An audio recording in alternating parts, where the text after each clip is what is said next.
আমাদের জীবনে গুরুজনেরা, জ্ঞানী মানুষজন সবসময় একটা কথা বলেন, ধৈর্য ধরো।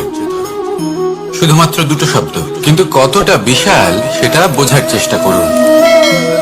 ছোট একটা অস্ত্র হাতে নিন এবং একটা বিশাল পর্বতে নিরন্তর প্রহার করতে থাকুন। ধৈর্য ধরে সেই কাজ করতে থাকুন। এমন একদিন আসবে, এই বিশাল পর্বতে আপনি একটা পথ তৈরি করবেন। কোনো ধনুর্ধর যখন নিজের বিদ্যা অর্জন করেন, তখন তাকেও ধৈর্য ধরতে হয়, তার নিজেকে সময় দিতে হয়, তবেই সে ধনুর্বিদ্যা শিখতে পারে। সেইভাবে আমাদের জীবনেও ধৈর্য ধরার খুব প্রয়োজন। পরিবারে ধৈর্য রাখতে পারলে তাহলে আস্তে আস্তে দেখবেন প্রেম বৃদ্ধি পাচ্ছে। সমাজে যদি ধৈর্য রাখতে পারেন তাহলে আস্তে আস্তে এই সমাজ আপনাকে সম্মান করবে। যদি নিজের জীবনে ধৈর্য রাখতে পারেন তাহলে নিজে থেকেই আত্মবিশ্বাস বাড়বে, নিজের বিকাশ হবে। জীবনে সবই সম্ভব যদি ধৈর্য রাখতে পারেন। হয়তো আস্তে আস্তে হবে, কিন্তু হবে অবশ্যই। শুধু ধৈর্য রাখুন, কারণ ধৈর্যই সব থেকে বড় পুঁজি। আসুন আর আমার সাথে ভালোবেসে বলুন, রাধা রাধা। আমাদের জীবনে যখনই আমরা কোনো বড় দায়িত্বের সম্মুখীন হই, তখন আমরা তার থেকে দূরে পালাই, আর এই অজুহাত দিই যে না না, এত বেশি ভার বহন করার যোগ্যতা আমার নেই, আমি করতেই পারবো না। দেখুন, এই সংসারে ভিন্ন ভিন্ন ধরনের গাছ আছে, ছোট গাছ, বড় গাছ, কিন্তু বটগাছের মতো বড় এবং নিবিড় গাছ আর একটাও নেই। সে নিঃস্বার্থভাবে এই সংসারকে সেবা করে যায়, ছায়া প্রদান করে, শীতলতা প্রদান করে। আর যখন এমন সময় আসে যখন তার উপর বোঝা অত্যন্ত বেড়ে যায়, সে কিন্তু কোনোভাবেই ভেঙে পড়ে না। তখন সে নিজের নিঃস্বার্থ কর্মের ফল লাভ করে, সেই নিঃস্বার্থ কর্ম যা সে করেছে। তার দেহ থেকে ছোট ছোট ঝুড়ি বার হয় এবং তা কাণ্ডের আকার ধারণ করে। সেই কাণ্ড মাটির কাছে পৌঁছয় এবং তারপর তা বটগাছের সহায়ক হয়ে ওঠে। সে ভেঙে পড়ে যায় না। এইভাবে আপনিও জীবনে নিঃস্বার্থভাবে সবার সেবা করুন, ভালোবাসুন, সবাইকে সাহায্য করুন। যেদিন আপনার ওপর বোঝা অত্যন্ত বেড়ে যাবে, সেদিন এই সব মানুষ আপনাকে সাহায্য করার জন্য আসবেন, আপনার শক্তি হয়ে উঠবেন, আর আপনি বটগাছের মতোই মহান এবং বিশাল হয়ে উঠবেন। আসুন আর আমার সাথে ভালোবেসে বলুন, রাধা রাধা। একটা শব্দ আছে, পরিস্থিতি। অনেক মানুষের মুখে আমরা এই শব্দ শুনি। জীবনে যখন অসফল হয়ে দুঃখ আসে, সংকট আসে, কোনো বিপদ ঘনিয়ে আসে, তখন সমস্ত দোষ আমরা পরিস্থিতির ওপর চাপিয়ে দিই। আর দেখতে গেলে কোথাও না কোথাও ঠিকই করি।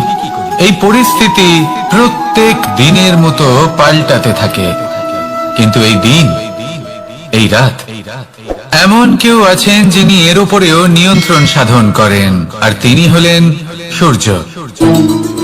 ঠিক সেই রকমই আমাদের জীবনেও সূর্য হলো এই মন। যদি এই মনের উপর আমরা নিয়ন্ত্রণ করতে পারি, তাহলে আমরা জীবনকেও নিয়ন্ত্রণ করতে পারবো। প্রথমে এই মনের রাজা হয়ে উঠতে হবে। তাই মনে রাখবেন, যদি মন দুর্বল হয় তাহলে পরিস্থিতি আমাদের সমস্যা বলে মনে হবে। এই মন যদি স্থির হয়, পরিস্থিতি প্রতিস্পর্ধা বলে মনে হবে। আর এই মন যদি শক্তিশালী হয়ে ওঠে, তাহলে যে কোনো পরিস্থিতি আপনার কাছে একটা সুযোগ মাত্র, এমন এক সুযোগ যাতে অগ্রসর হয়ে আপনি মহান হয়ে উঠতে পারেন। এই মনের শক্তির বৃদ্ধি ঘটান, মহান হয়ে উঠুন, আর আমার সাথে ভালোবেসে বলুন, রাধা রাধা। খুব সুন্দর একটা কাহিনী আছে। একবার এক ব্যক্তি নিজের অসফলতার জন্য ত্রস্ত হয়ে সময় দেবতার তপস্যা করতে বসলেন। উনি তপস্যা করলেন এবং সময় দেবতা প্রসন্ন হলেন, মানুষের রূপ ধারণ করে ওনার সামনে প্রকট হলেন। এবার সেই ব্যক্তি ওনাকে জিজ্ঞেস করলেন যে কি এমন আছে যার জন্য আপনি বারবার জয়ী হন আর আমি চিরকাল পরাজিত হয়ে থাকি? কেন এত পরিশ্রম করা সত্ত্বেও আমি সাফল্য লাভ করতে পারি না? তখন সময় দেবতা উত্তর দিলেন যে দিন হোক বা রাত, ঝড় হোক বা ভূমিকম্প, রোদ হোক বা বৃষ্টি হোক, সময়ের সূত্রপাত হোক বা প্রলয়, আমি থামি না, আমি চলতেই থাকি। আর সেই জন্য যিনি থেমে যান তিনি পরাজিত হন, আর আমি জয়ী হই। এটাই আমাদের শিখতে হবে। জীবনে সবসময় চলতে থাকুন, কখনো থামবেন না। হ্যাঁ, কিছুক্ষণের জন্য বিরতি নিতে পারেন, বিশ্রাম করার জন্য, নিজেকে আরো সশক্ত করে তোলার জন্য, কিন্তু থেমে যাবেন না। নিরন্তর কর্ম করতে থাকুন, পরিশ্রম করতে থাকুন, তবেই এই সংসার আপনাকে মনে রাখবে। আসুন আমার সাথে ভালোবেসে বলুন, রাধা রাধা। মানুষ তার জীবনে দুই ধরনের পরিস্থিতিকে খুব ভয় পায়। এক, কোনো কারণবশত কারোর সামনে নত হওয়া। দুই, কোনো কারণে নিজের চরিত্র থেকে, নিজের মূল্যবোধ থেকে বিচ্যুত হওয়া। এবার কেন হয় এরকম যে কথায় কথায় কারোর সামনে নত হতে হয়? কেন বারংবার নিজের চরিত্র থেকে চ্যুত হতে হয়? এরকম কেন হয়? এটা তখনই হয় যখন আমাদের শিক্ষা এবং মূল্যবোধের অভাব থাকে। যদি মানুষের মধ্যে প্রকৃত শিক্ষা থাকে, তাহলে এই সংসারে কোনো সময় এবং কারোর সামনেই নত হওয়ার কোনো প্রয়োজন নেই। যদি মানুষের মধ্যে মূল্যবোধ থাকে, তাহলে তাকে নিজের মূল্যবোধ বা চরিত্র থেকে বিচ্যুত হতে হয় না, তা সে যাই হয়ে যাক না কেন। কোনো বালককে যদি জন্ম থেকেই সুশিক্ষার অধিকারী করা হয়, শিক্ষিত করা হয়, মূল্যবোধের অধিকারী করা হয়, তবে সে এই সংসারে এমন কর্ম করবে যাতে সে নিজেকে, নিজের পরিবারকে, সমগ্র সমাজকে গর্বিত করতে পারে। শিক্ষা লাভ করুন, মূল্যবোধ লাভ করুন, এবং আমার সাথে ভালোবেসে বলুন, রাধা রাধা। আমাদের সকলের জীবনে একটা লক্ষ্য থাকে যেটা আমরা লাভ করতে চাই। ঠিক যেন একটা প্রতিস্পর্ধা বিদ্যমান যে কে সব থেকে আগে নিজের লক্ষ্যে পৌঁছতে পারবে। আর সেই জন্য আমরা সকলেই খুব তাড়াতাড়ি এগোতে চেষ্টা করি, বড় এবং দীর্ঘ পদক্ষেপ ফেলি, যাতে তাড়াতাড়ি নিজের লক্ষ্যে পৌঁছতে পারি। কিন্তু এক অত্যন্ত গুরুত্বপূর্ণ বিষয় আছে। সবসময় লক্ষ্য সামনে থাকবে না, কখনো কখনো তা খুঁজতে হয়। এই যাত্রা খুব কঠিন হতে পারে, আর ঠিক এই কারণেই সবসময় দ্রুত গতিতে চলা বা তাড়াতাড়ি পথে চলা সেটা আবশ্যক নয়। তার থেকেও বেশি গুরুত্বপূর্ণ হলো ভেবেচিন্তে তারপর পথ চলা। যদি ভেবেচিন্তে পদক্ষেপ ফেলেন, চলতে পারেন, তাহলে সেটাই সর্বশ্রেষ্ঠ পদক্ষেপ। কখন কোন দিকে যেতে হবে, কখন কোথায় দিক পাল্টানো যাবে না, কখন গতি বেশি রাখতে হবে, কখন কম, কখন থামবো, কখন চলবো, এই সব কিছুর বিষয়ে জ্ঞান অত্যন্ত গুরুত্বপূর্ণ এবং ভেবে চিন্তে চলতেই হবে। সেই জন্য শুধু তীব্র গতিতে সামনে এগোলে চলবে না, ভাবনা চিন্তা করে এগোতে হবে। আসুন আমার সাথে ভালোবেসে বলুন, রাধা রাধা। পায়েস হলো আমার বিশেষ প্রিয়। এর মধুর স্বাদ মনকে প্রফুল্ল করে তোলে। ছোটবেলায় মা আমার জন্য পায়েস বানাতেন এবং আমাকে বলতেন যে গরম থাকতে থাকতে খেয়ে নে কানাই, ঠান্ডা হয়ে গেলে ভালো লাগবে না। কিন্তু আমিও দুষ্টু ছিলাম, ঠান্ডা হওয়া পর্যন্ত অপেক্ষা করতাম, আর ঠান্ডা হয়ে যাওয়ার পরে মার কাছে যেতাম আর ওনাকে বলতাম যে মা, পায়েস তো ঠান্ডা হয়ে গেছে, এটা গরম করে দিন। তখন মা হাসতেন আর বলতেন যে পায়েস না হয় আমি আবার গরম করে দেব কানাই, কিন্তু এর মধুর স্বাদ, সেই মিষ্টত্ব, সেই সুবাস, সেটা আবার ফিরে আসবে না। কথাটা সত্যি, আর এই সত্যটাই আমাদেরও জীবনের সত্য। আমাদের জীবনের মধুর সম্পর্কগুলি, এতে যখন কটুভাব প্রবেশ করে, তখন সেই মিষ্টত্ব ফিরিয়ে আনা প্রায় অসম্ভব ব্যাপার হয়ে যায়। আপনি চেষ্টা করে সেই সম্পর্ক ঠিক করতেই পারবেন, তার জন্য অগাধ পরিশ্রম করতে হবে, কিন্তু আবার সেই মিষ্টত্ব কখনো ফিরে আসবে না। সেই জন্য আপনার জীবনের যে মধুর সম্পর্ক আছে, যতটা সম্ভব চেষ্টা করুন তাতে মিষ্টত্ব বজায় রাখতে। কটুভাব আসতে দেবেন না। আসুন আর আমার সাথে মধুর স্বরে বলুন, রাধা রাধা। শব্দ, শব্দ আসলে কি? শুধুই কয়েকটি অক্ষরের সমষ্টি, নাকি আমাদের বাণী, এই শব্দ এমন এক শক্তি যা কাউকে এই নিজের বশবর্তী করে ফেলতে পারে। শব্দ এমন এক অস্ত্র যা কাউকে ক্ষত বিক্ষত করে দিতে পারে। এই শব্দ হলো একটি নাদ স্বরূপ যা কোনো ঘুমন্ত ব্যক্তিকেও জাগিয়ে তুলতে পারে এবং নিজের লক্ষ্যের দিকে অগ্রসর করতে পারে। শব্দে এত শক্তি আছে যে কারোর মনে এতটা আঘাত দিতে পারে যে সে হয়তো জীবনে আর কখনো এগোতেই পারল না। তাহলে এই শব্দের প্রয়োগ খুব ভেবেচিন্তে করবেন। এবং এই শব্দের মতোই হলো নীরবতা। অনেক সময় এই নীরবতা আমাদের সহায়ক হয়ে ওঠে। অনেক সময় এটা আমাদের অনুশোচনাকে অনেক বেশি বাড়িয়ে তুলতে পারে। ভীষ্ম পিতামহ, অঙ্গরাজ কর্ণ যখন দ্রৌপদীর বস্ত্রহরণ হচ্ছিল তখন এনারা নীরব ছিলেন। দুর্যোধনের বিরোধিতা করেননি, ওকে বাধা দেননি। আর তারপর কি হলো সেটা আপনারা সকলে জানেন। দেখতে গেলে নীরবতা চুপ করে থাকা, কিন্তু যদি কোনো দুষ্টের সামনে চুপ করে থাকেন, যদি তার বিরোধিতা না করতে পারেন, তাহলে এই নীরবতাই অনেক বড় পাপের আকার ধারণ করে। মনে রাখবেন আর আমার সাথে ভালোবেসে বলবেন, রাধা রাধা। আভূষণ, কার না ভালো লাগে এই আভূষণ? আমরা পরিশ্রম করি, ধন অর্জন করি আর আভূষণ কিনে থাকি, কখনো নিজের জন্য, কখনো বা তাদের জন্য যাকে আমরা ভালোবাসি, বা তাদের জন্য যাকে আমরা সম্মান করি। হয়তো সেই জন্যই সীতা চূড়ামণি ধারণ করেছিলেন এবং আমি সামন্তকমণি।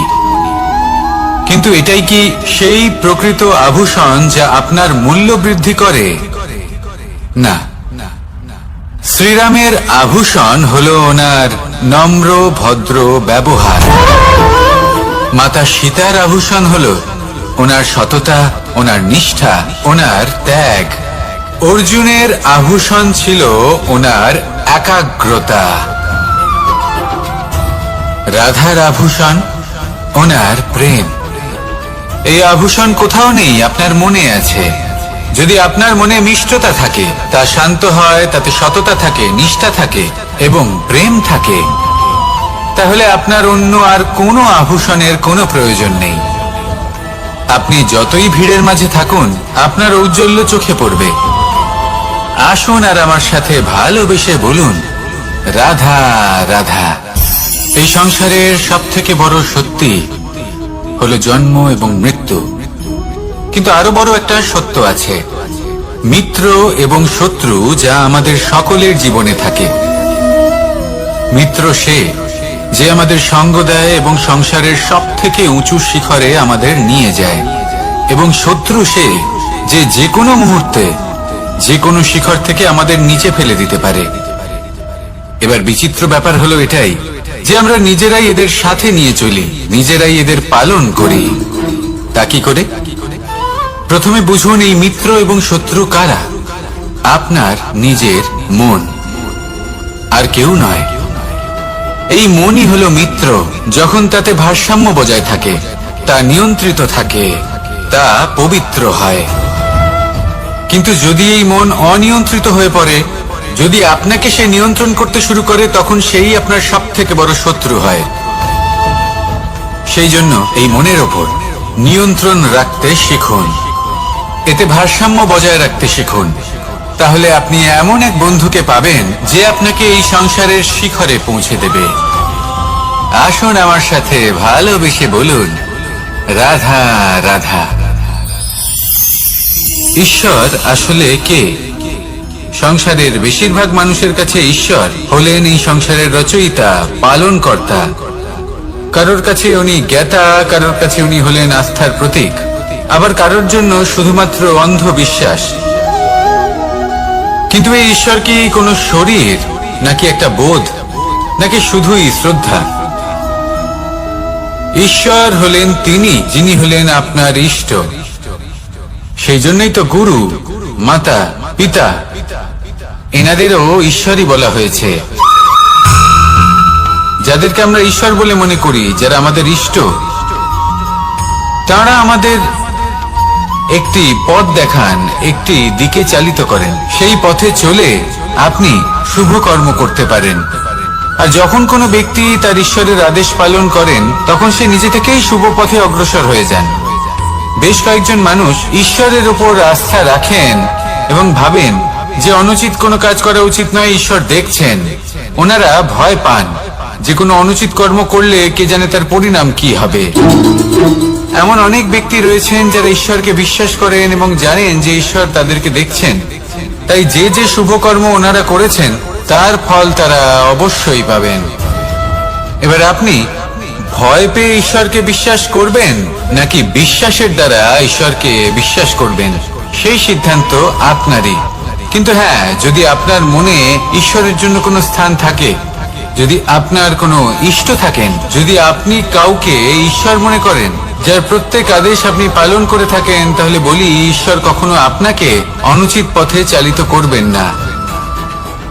আসুন আমার সাথে ভালোবেসে বলুন, রাধা রাধা। এই সংসারে ভিন্ন ভিন্ন ধরনের গাছ আছে, অসংখ্য ধরনের প্রজাতি আছে। কিছু গাছ পাতা দিয়ে থাকে, কিছু ফুল, কিছু ফল। কেউ ছায়া প্রদান করে, কেউ শীতলতা প্রদান করে, কেউ নিজেকে খুব কষ্ট দিয়ে এই সংসারের বিকাশে সহায়ক হয়ে ওঠে। কিন্তু এই সবার মধ্যে একটা বিষয় কিন্তু সমান, এরা প্রত্যেকেই পাতা ছাড়া, ফুল ছাড়া, ফল ছাড়া জীবিত থাকতেই পারে, কিন্তু কোনো বৃক্ষই শিকড় ছাড়া বেঁচে থাকতেই পারে না। এটাই হলো রাধার। ঠিক সেইভাবেই আমাদের জীবনে শক্তি হোক, ধন হোক বা সাফল্য হোক, আমাদের বা আমাদের পরিবারের প্রসন্নতাই হোক, এই সব কিছুর আধার হলো, সবকিছুর মূল হলো পরিশ্রম। তাই জীবনে চিরকাল পরিশ্রম করতে থাকুন। যদি আপনি জীবনে মহান হবার পথে অগ্রসর হতে চান, তাহলে পরিশ্রম করুন। এই পরিশ্রম দ্বারাই নিজের পরিবারকে প্রসন্ন করুন, নিজের বন্ধুদের প্রসন্ন করুন, এই সমাজকে গর্বিত করুন। আসুন আমার সাথে ভালোবেসে বলুন, রাধা রাধা। কখনো কোনো বাগানের কোনো বৃক্ষকে দেখেছেন যেখানে সুগন্ধি ফুল থাকে, রসালো ফল থাকে? তখন মন প্রফুল্ল হয়ে ওঠে, মন থেকে সেই বৃক্ষের প্রতি ভালোবাসা জন্মায়। কিন্তু যিনি বাগানের মালিক, শুধুমাত্র তিনিই জানেন যে কিভাবে এই বৃক্ষকে আগলে রাখতে হয়, কিভাবে তার পরিচর্যা করলে এতে সুন্দর সুগন্ধি ফুল হবে, রসালো ফল হবে। কখনো কখনো প্রয়োজনের থেকে বেশি রোদ পেলে এই বৃক্ষগুলি শুকিয়ে যায়, প্রয়োজনের থেকে কম রোদ পেলেও এই বৃক্ষ কিন্তু শুকিয়ে যায়। প্রয়োজনের থেকে কম জল যদি পায়, এই বৃক্ষ শুকিয়ে যেতে পারে। প্রয়োজনের থেকে অতিরিক্ত জল যদি পায়, তখনও এই বৃক্ষের শিকড়গুলি নষ্ট হয়ে যেতে পারে। এবার এটাই কিন্তু আমাদের সংসারের সাথেও হয়। আমাদের সংসারের সকল প্রতিভাশালী ব্যক্তি, যেমন লেখক, বিচারক, প্রবক্তা, যোদ্ধা, এদের সবার ক্ষেত্রে এই কথাটাই প্রযোজ্য। যদি বেশি প্রশংসা করা হয়, তাহলেও এরা হারিয়ে যাবেন। প্রয়োজনের থেকে বেশি যদি নিন্দা করা হয়, তখনও তারা নত হয়ে পড়বেন। তাহলে আপনি এদের রক্ষা করুন এবং নিজেদেরও। মনে রাখবেন একটা কথা, জেনে রাখুন কখন কোন নিন্দায় আপনি লজ্জিত হবেন না, আর কখন কোন প্রশংসার দ্বারা নিজের মধ্যে অহংবোধ জাগ্রত করবেন না। এই মন সুপ্রসন্ন হয়ে বলবে, রাধা রাধা। সময় কত বিচিত্র হয়। সময় আমাদের পক্ষে থাকলে আমরা নিজেদের রাজা মনে করে নিই, আর সেই সময় যদি বিপক্ষে চলে যায়, তাহলে নিঃস্ব হতে সময় লাগে না। তাই মানুষের একটা অভ্যেস আছে, খারাপ সময়ের জন্য কিছু সঞ্চয় করা। আত্মীয়, বন্ধু খারাপ সময়ে পাশ থেকে সরে যায়। যশ, মান প্রতিকূল সময় চিরস্থায়ী হয় না। তাই মানুষ মনে করে অর্থ সঞ্চয় করাই শ্রেয়। অর্থের কোনো হৃদয় নেই যা সময়ের সাথে পরিবর্তিত হবে। সংসার বলে সর্বদা অর্থ সঞ্চয় করতে থাকুন, খারাপ সময়ে অবশ্যই কাজে লাগবে, কিন্তু আমি বলবো শুভ কর্ম করতে থাকুন, আনন্দে থাকুন, নিজের ওপর আর ঈশ্বরের ওপরে বিশ্বাস রাখুন। খারাপ সময় কখনো আসবেই না। রাধা রাধা। মানুষ নিজের পরিবারের জন্য কত কিছুই না করে, দিন রাত পরিশ্রম করতে থাকে যাতে তার পরিবারের প্রয়োজন পূরণের জন্য অর্থ রোজগার করতে পারে। কিন্তু শুধু অর্থ রোজগার করাটাই কি যথেষ্ট? আপনি বলবেন হ্যাঁ, নিশ্চয়ই। অর্থ দিয়ে সবকিছু পাওয়া যায়, বিদ্যা পাওয়া যায়, বাড়ি পাওয়া যায়, ওষুধ পাওয়া যায়, আর কত কিছুই না পাওয়া যায়। এইসব একটা পর্যায় পর্যন্ত সঠিক, কিন্তু একটু মন দিয়ে ভেবে দেখুন, যখন কোনো শিশু অসুস্থ হয়ে পড়ে তখন সে ওই তিক্ত ওষুধ কেন খেয়ে নেয়? এই জন্য কারণ ওর পিতা সেই ওষুধ অর্থ দিয়ে কিনেছে? না, বরং এই জন্য কারণ তার পিতা যে তার সামনে দাঁড়িয়ে, তার উপরে তার বিশ্বাস আছে। বিশ্বাস আছে যে উনি তার কিচ্ছু হতে দেবেন না। এই বিশ্বাস, এই সংস্কার, এই শিক্ষা কখনো অর্থ দিয়ে পাওয়া যায় না। এটা পাওয়া যায় সেই সময় থেকে যা মাতা পিতা তাদের সন্তানের সাথে কাটিয়েছেন। তাই জীবনে অর্থ অবশ্যই উপার্জন করুন, কিন্তু নিজের পরিবারকেও সময় দিন, আনন্দ পাবে। রাধা রাধা। প্রকৃতি মানুষকে এক বিশেষ শক্তি দিয়েছে, অন্য জীবের থেকে বেশি শক্তি দিয়েছে। স্মরণ শক্তি। এই শক্তি মানুষকে অন্য জীবের থেকে ভিন্ন করে, ইতিহাস রচনা করার প্রেরণা দেয়, জ্ঞানকে বংশানুক্রমে এগিয়েও নিয়ে যায়। আর যারা ভুলে যান, অধিকাংশ সময় তারা উপহাস আর দয়ার পাত্র হয়ে যান। কিন্তু এটাই কি প্রকৃত রূপে সত্য? না। এই স্মরণ শক্তি মানুষের বিকাশের সব থেকে বড় বাধা হয়ে দাঁড়ায়, তার মনকে দূষিত করে দেয়। খারাপ অভিজ্ঞতা, কারোর করা বিশ্বাসঘাতকতা, কারোর কটাক্ষ বেশিরভাগ মানুষই ভুলতে পারেন না, আর তারপর প্রতিশোধ নিতে উদ্যত হন। প্রথমে সময় নষ্ট করেন প্রতিশোধের প্রস্তুতিতে, আর তারপর সময় নষ্ট করেন প্রতিশোধ নেওয়ার সুযোগ খুঁজতে। যদি সন্তুষ্টি পেতে চান, যদি জীবনে আনন্দ পেতে চান, তাহলে স্মরণ শক্তির সদ্ব্যবহার করুন।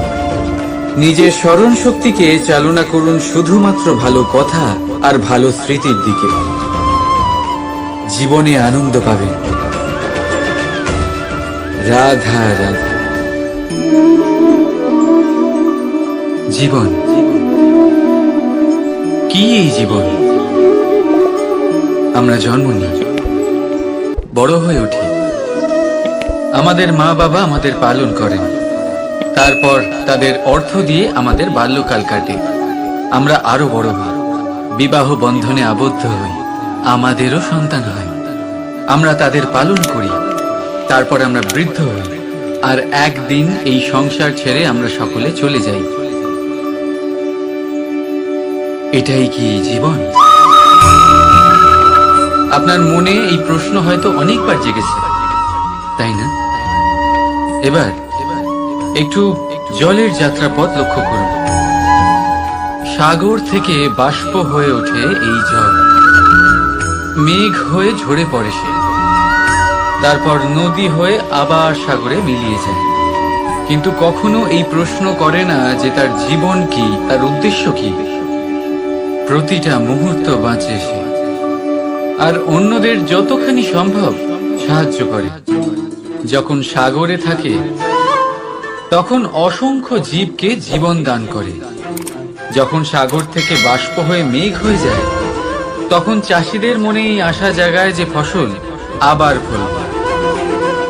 যখন বর্ষা হয়ে ঝরে পড়ে তখন এই সুখ, শুধু এই জীবন বাঁচুন। আর যতটা সম্ভব সবাইকে আনন্দ প্রদান করুন। মন প্রসন্ন হয়ে বলবে রাধা রাধা। কখনো বৃষ্টির জন্য হওয়া কাদার মধ্যে দিয়ে আপনি নিজের বাড়ি ফিরেছেন? পাদুকা পরার জন্য আপনি ওই কাদা থেকে অবশ্যই বেঁচে যান, কিন্তু সেই পাদুকা থেকে আগত নোংরা কাদার ছিটে আপনার বস্ত্রকে ময়লা করেই দেয়। কিন্তু তাও সেই ছিটের জন্য আপনার বস্ত্র ময়লা হয়ে যাবে, সেই জন্য আপনি পাদুকা পরা ছেড়ে দেন না। ঠিক সেইভাবেই জীবনে এমন কিছু মানুষও আসেন যারা পাদুকার মতো হন, যারা আপনাকে কাদার থেকে বাঁচিয়ে নেন, কিন্তু বস্ত্ররূপী আপনার মনের উপরে আশঙ্কার দাগ ছেড়ে যান। এইসব মানুষের জন্য কি আপনার বস্ত্র? জীবনে গম্ভীর হওয়া ভালো কথা, কিন্তু সমস্ত বিষয় যদি গম্ভীরভাবে ভাবতে থাকেন তাহলে জীবনের আনন্দটাই শেষ হয়ে যাবে। এই সংসার অস্থায়ী, এখানে এমন কিছুই নেই যা চিরকাল জীবিত থাকবে। তাই যতক্ষণ এই জীবন আছে সন্তুষ্টি আর আনন্দ নিয়ে বাঁচুন। নিজের ওপর আগত কাদার ছিটের দিকে মন দেবেন না, শুধু আনন্দ বিতরণ করুন। মন প্রসন্ন হয়ে বলবে রাধা রাধা।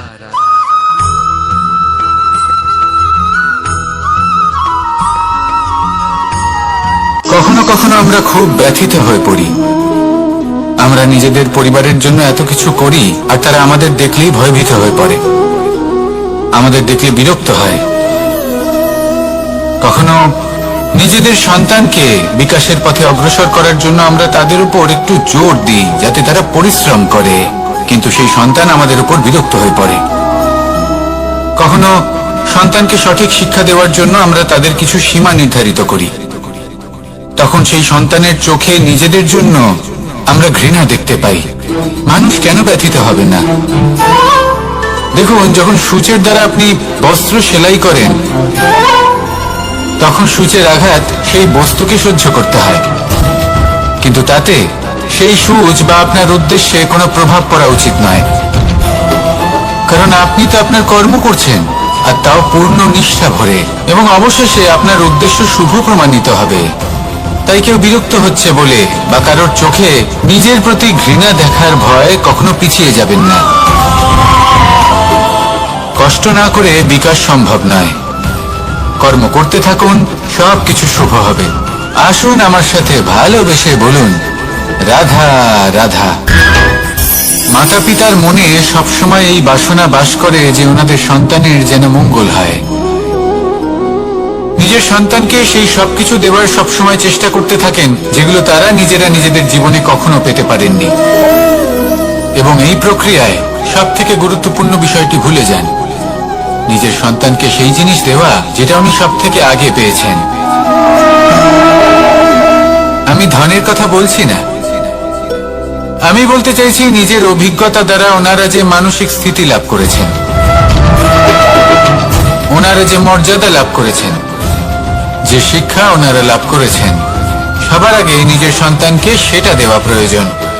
সেটা যদি নিজের সন্তানকে দিতে পারেন তাহলে এই সন্তান জীবনে তার পথে এগোতেও পারবে, ধন অর্জন করতে পারবে এবং শক্তিশালী অনুভবও করতে পারবে। সেই জন্য সন্তানকে সবার আগে সেটা দান করুন যেটা সব থেকে বেশি মূল্যবান। সেটা দিন যেটা আপনি সবার আগে লাভ করেছেন। আসুন আমার সাথে ভালোবেসে বলুন রাধা রাধা। ধন, সম্পদ, ঐশ্বর্য, মানুষ হয় নিজের সৌভাগ্যের দ্বারা এগুলো লাভ করে থাকেন বা কর্মের দ্বারা। সৌভাগ্য আসলে কি? গ্রহের দশা যা প্রত্যেক মুহূর্তে বদলাতে থাকে। কর্মের মাধ্যমে যখন আপনি ধন অর্জন করেন তখন সেই ধন আপনার আগামী প্রজন্ম লাভ করে। সেটা হয় সে ভোগ করে বা তার জন্য তার ভোগান্তি হয়, আর এটা নির্ভর করছে আপনার কর্মের ওপরে। কি কর্ম করেছেন আপনি সেই ধনকে লাভ করার জন্য? যদি আপনি সৎ পথে চলেন নিষ্ঠা ভরে আপনি কর্ম করে থাকেন এবং তার ফলে আপনি ধন অর্জন করে থাকেন, তাহলে আপনার আগামী প্রজন্ম সেটা ভোগ করবে, সেটা প্রয়োগ করবে নিজের বিকাশের জন্য। কিন্তু যদি আপনি কুকর্ম করে থাকেন, কোন রকম ছলনা করে থাকেন এই ধন লাভ করার জন্য, তাহলে 100% আপনার আগামী প্রজন্মকে এর জন্য ভুগতেই হবে। তাহলে আপনি কি চাইবেন, যে আপনার আগামী প্রজন্ম সুখ ভোগ করবে নাকি আপনার কুকর্মের পরিণাম ভোগ করবে? নির্বাচন আপনারই। আসুন আমার সাথে ভালোবেসে বলুন, রাধা রাধা। কর্ণ, সূর্যপুত্র কর্ণ, স্বয়ং সূর্যের পুত্র, দেবী কুন্তীর প্রথম পুত্র। সেই কর্ণ যার একটি বাণ আমার রথকে, সেই রথ যার উপর মহাবলী অর্জুন বিরাজমান ছিলেন, যার পতাকায় স্বয়ং হনুমান ছিলেন, সেই রথকে তার একটি বাণ ধসিয়ে দিতে পেরেছিল। দৈব কবচ কুণ্ডলধারী কর্ণ, সেই কর্ণ যুদ্ধক্ষেত্রে নিজের সমাপ্তির সম্মুখীন হলেন। কারণ কি ছিল? নির্বাচন। দুর্যোধনের সাথে বন্ধুত্ব রাখার জন্য, তার অনুচিত কর্মে কোনোদিন কোনো প্রতিবাদ করেননি, তাকে সঙ্গ দিয়েছেন এই নির্বাচন। যখন দ্রৌপদীর বস্ত্রহরণ হচ্ছিল, তখন তাকে বাধা দেওয়ার বদলে নীরব থাকার নির্বাচন, তার বিরোধিতা কখনো না করার নির্বাচন। এই নির্বাচনই কারণ হয়ে দাঁড়ালো কর্ণের পতনে। এই সংসারে সবার উপকার আপনি স্বীকার করতে পারেন, তাকে সম্মানও করতে পারেন, কিন্তু তার সামনে এতটাও নত হবেন না যে নিজের অন্তর মনের কথাটা আপনি শুনতে না পান।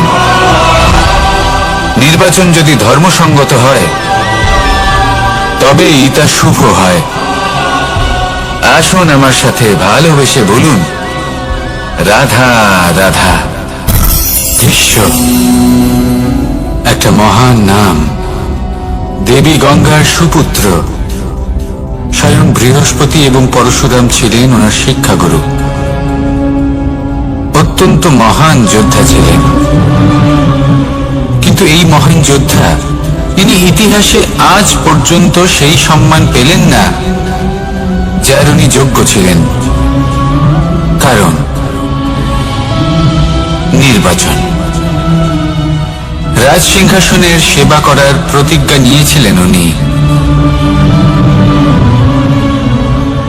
এবার রাজ সিংহাসনে যেই বসুক না কেন, তার সেবা করা, তার প্রত্যেক আদেশ পালন করা, এটাই ছিল ওনার প্রতিজ্ঞা। তা সেই ব্যক্তি উচিত হোক বা অনুচিত, সে উচিত পথে চলুক বা অনুচিত পথে চলুক, সুপাত্র হোক বা কুপাত্র, উনি তার সেবা করতে থাকলেন, তার প্রত্যেক আদেশ পালন করতে থাকলেন, নিজের প্রতিজ্ঞা পালন করতে থাকলেন। ধৃতরাষ্ট্র নেত্রহীন অবশ্যই ছিলেন, কিন্তু এতটাও নেত্রহীন ছিলেন না যে উনি প্রজাদের চোখের জল, ধর্ম অধর্ম দেখতে পাবেন না। উনি সব বুঝতে পারতেন। আর এদিকে ভীষ্ম নিজে প্রতিজ্ঞাবদ্ধ হয়েছিলেন। দুর্যোধন অনুচিত পথে চালিত হচ্ছিল, তাও উনি তাকে সঙ্গ দিতে থাকলেন। আর পরিণামস্বরূপ আজ পর্যন্ত ইতিহাসে উনি সেই স্থান পেলেন না, সেই সম্মান পেলেন না যার যোগ্য উনি ছিলেন। যদি আপনি কোনো প্রতিজ্ঞা করে থাকেন, তা সে যতই কোনো উচিত কারণের জন্য হোক না কেন, যদি আস্তে আস্তে সময়ের সাথে সেই প্রতিজ্ঞা আপনাকে অনুচিত পথে চালিত করে অধর্মের পথে নিয়ে যায়, পাপের পথে নিয়ে যায়, তাহলে সেই প্রতিজ্ঞা ভঙ্গ করা অত্যন্ত আবশ্যক। সময় অনুসারে নিজেকে বদলানো আবশ্যক, নয়তো এই প্রতিজ্ঞা আপনাকে দিয়ে পাপ কর্ম করাবে, কুকর্ম করাবে, আর আপনার বিনাশের কারণ হবে। আসুন আমার সাথে ভালোবেসে বলুন, রাধা রাধা। অশ্বত্থামার মৃত্যু হলো। কেউ জানে না সে মানুষ নাকি হাতি। এই বাক্য কে বলেছিলেন? সাক্ষাৎ ধর্মরাজ যুধিষ্ঠির। সেই যুধিষ্ঠির যিনি নিজের জীবনে কখনো মিথ্যে বলেননি, কিন্তু উনি এমন কিছু নির্বাচন করেছিলেন যার জন্য চিরকাল শুধুই মহারাজ যুধিষ্ঠির হয়ে থেকে গেলেন, কখনো অভিমন্যুর সমান হতে পারলেন না। যখন দ্রুত ক্রীড়ার আমন্ত্রণ এসেছিল তখন মহারাজ যুধিষ্ঠির সেটা অস্বীকার করতেই পারতেন, কিন্তু করলেন না। অহংকারের জন্য সেই আমন্ত্রণ গ্রহণ করলেন উনি, এবং অহংকারের জন্য করা এই নির্বাচন উনাকে সাধারণ করে রেখে দিল। নিজের গুরু দ্রোণাচার্যকে পরাজিত করার জন্য একটি মিথ্যে কথা বলেছিলেন। অশ্বত্থামা মারা পড়েছে, আর তারপর গ্লানিমাখা কণ্ঠে ধীরস্বরে বলেছিলেন, জানি না সে মানুষ না হাতি, কিন্তু অর্ধসত্য হোক বা সত্য লুকোনো হোক, তা হলো মিথ্যের সমান, এবং প্রত্যেকটি কর্মের ফল মানুষ অবশ্যই ভোগ করে। এই নির্বাচনের কারণে যুধিষ্ঠিরকেও নরকবাস করতে হয়েছিল। তাই নিজের কর্ম শ্রেষ্ঠ করে তুলুন, কারণ এটাই সুনিশ্চিত করবে যে আপনি এই সংসার থেকে বিদায় নেওয়ার পরেও জীবিত থাকবেন নাকি নয়। আসুন আমার সাথে ভালোবেসে বলুন, রাধা রাধা। মহাভারতে অনেক যোদ্ধারা অংশগ্রহণ করেছিলেন। সবাই ছিলেন শ্রেষ্ঠ কুলের। কেউ কেউ ছিলেন বড় বড় রাজ্যের রাজা, কেউ কেউ ছিলেন দেবতার পুত্র। এনারা সবাই অংশ নিয়েছিলেন। এনারা সবাই শ্রেষ্ঠ কুলের, প্রত্যেকে ভালো পরিবেশ পেয়েছেন। কিন্তু সেখানে অন্যদিকে ছিল বারবারিক, অসুরপুত্র বারবারিক। এবং এই অসুরপুত্র বারবারিকই এই সময় দাঁড়িয়ে ভগবান রূপে স্থাপিত হয়ে আছেন। পুজো করা হয় তাকে। কারণটা কি? নির্বাচন। বারবারিক একটি দ্বন্দ্বের মধ্যে ছিলেন, ঠিক যেমন প্রত্যেক যোদ্ধার জীবনে দ্বন্দ্ব এসে থাকে। তখন সে কি নির্বাচন করবে সেটা হলো অত্যন্ত গুরুত্বপূর্ণ। বারবারিকের কাছে এত শক্তি ছিল যে একটি মাত্র বাণ প্রয়োগ করে সবাইকে নাশ করতে পারত। দ্বন্দ্ব ছিল একটাই, যে ও নির্বাচন করতেই পারছিল না কোন পক্ষ হয়ে যুদ্ধ করবে। ওর নির্বাচন ছিল এটাই যে ও কোনো পক্ষের হয়েই যুদ্ধ করবে না, বরং নিজের মস্তক সে দান করবে। আর এই কর্মের কারণে, এই নির্বাচনের কারণে আজকের সময়ে দাঁড়িয়ে ওকে ঘাটুশ্যাম রূপে পুজো করা হয়। মনে রাখবেন, শুধু আপনার ব্যক্তিত্ব গুরুত্বপূর্ণ নয়, আপনি কোথা থেকে আসছেন, কোন কুলে আপনার জন্ম, শুধুমাত্র সেটা গুরুত্বপূর্ণ নয়। সব থেকে বেশি গুরুত্বপূর্ণ হলো আপনার কর্ম, আপনার নির্বাচন। আসুন আমার সাথে ভালোবেসে বলুন, রাধা রাধা। যখন আমরা মৌন থাকি তখন আমরা কতটা শক্তি ব্যয় করি, বিন্দুমাত্র নয়। সেখানেই যখন আমরা রুষ্ট হই তখন আমরা কতটা শক্তি ব্যয় করি। আমাদের রক্ত গরম হয়ে ওঠে, চোখ থেকে যেন অগ্নি বর্ষা হয়। আমরা চিৎকার করতে থাকি, জোরে কথা বলি, কখনো কখনো আমরা অনুচিত কর্ম করে বসি। সবকিছুই ক্রোধের বশে করি। এবার এই ক্রোধকে মৌনতায় পরিণত করতে হবে। এই কাজটা চোখে দেখা যায় না, এই কাজ সরল নয়, এই কাজ হলো অত্যন্ত কঠিন, এবং এই কাজই শ্রেষ্ঠ। সেই ব্যক্তি শক্তিশালী নন যিনি কথায় কথায় ক্রুদ্ধ হয়ে যান, কথায় কথায় যিনি আক্রমণ করেন। আজ্ঞে না, সব থেকে বেশি শক্তিশালী ব্যক্তি হলেন তিনি যিনি নিজের ক্রোধকে মৌনতায় পরিবর্তন করতে পারেন, যিনি শান্ত মনে পরিস্থিতিকে বোঝেন, তার আকলন করেন, আর তারপর বিবেকের দ্বারা সিদ্ধান্ত নেন। তিনি হলেন সব থেকে শক্তিশালী ব্যক্তি। তাহলে সেই ব্যক্তি হয়ে উঠুন আর আমার সাথে ভালোবেসে বলুন, রাধা রাধা। জীবনে যখন আমরা কোনো পরিস্থিতির সম্মুখীন হই তখন আমাদের সামনে দুটো পথ থাকে। তাদের মধ্যে কোনো একটা নির্বাচন আমাদের করে নিতে হবে, এই মনে করে নিতে হবে। নির্বাচন এই সংসারের সব থেকে গুরুত্বপূর্ণ বিষয়। একটা নির্বাচন আপনার বর্তমান বদলে দিতে পারে, আপনার ভবিষ্যৎ বদলাতে পারে, আগামী প্রজন্মের জন্য ইতিহাস রচনা করতে পারে। একটা নির্বাচন। এবার দেখুন, যে পরিস্থিতি আপনার সামনে আছে, আপনাকে সেই পরিস্থিতির সম্মুখীন হতেই হবে, সেই কষ্ট সহ্য করতেই হবে, সেই মতোই কাজ করতে হবে। শুধু এই বিষয়টা নির্বাচন করতে হবে যে এই পরিস্থিতির সম্মুখীন হওয়ার সময় আমি কি দুর্বল হয়ে থাকবো নাকি আমি শক্তিশালী হয়ে